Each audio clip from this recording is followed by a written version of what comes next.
So today I'm going to talk about the Rogue in Daggerheart.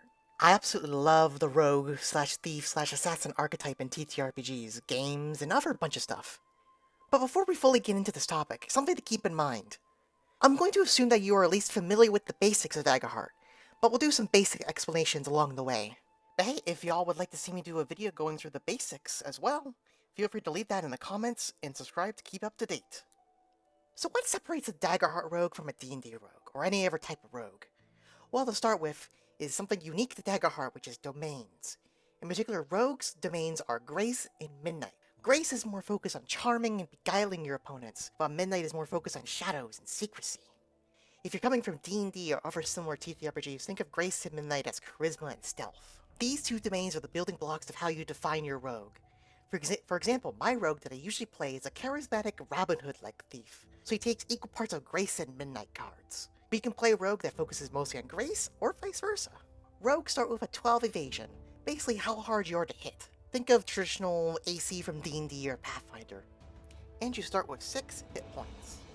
And those coming from other games might think that it's low, but in Daggerheart, that's around the average amount for most classes. And they start with 3 main features. First, their Hope feature, Rogue's Dodge, in which the player spends 3 Hope, a resource that players can use on abilities and rolls or whatever else, to get a bonus to their evasion. Second, they get Sneak Attack, which is similar to other TTRPGs but based on the tier of play instead of the level. Tier 1 is level 1, Tier 2 is 2 to 4, and so on and so forth until Tier 5. Which, like other systems, you get a bunch of D6 which you use for damaging an adversary as long as you are either hiding or if an ally is within 5 feet or melee of the enemy.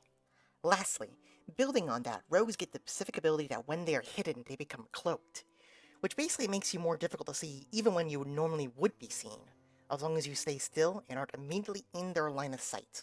For example, if you hide behind a tree and the adversary then goes behind said tree, as long as you do not move, the adversary cannot see you. The next building block of rogues is their subclasses, which are Nightwalker and Syndicate, which to put simply, Nightwalker allows you to manipulate darkness and shadow, while Syndicate is more about having allies and contacts wherever you go. To start, Nightwalker's spellcasting trait is Finesse. They start with the ability Shadow Stepper, which basically allows a Nightwalker to teleport and move within shadows and darkness to get the upper hand on their opponent. And then continues with their next abilities when they upgrade their subclass to Tier 3 of play, Dark Cloud and Adrenaline.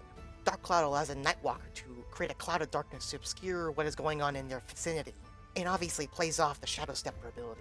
Adrenaline, on the other hand, is rather simple but useful in the right circumstances, as it grants a bonus to damage equal to the player's level when they are vulnerable, which usually happens when you max out stress, another resource that players and DMs keep track of.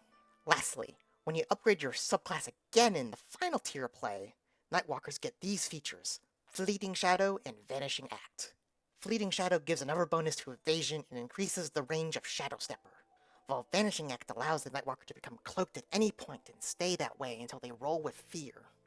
Now for the Syndicate. Their spellcasting trait is also Finesse. It starts with the ability Well Connected, which allows the Syndicate to, whenever they enter into a prominent town or environment, to get some help from a contact they know within the area.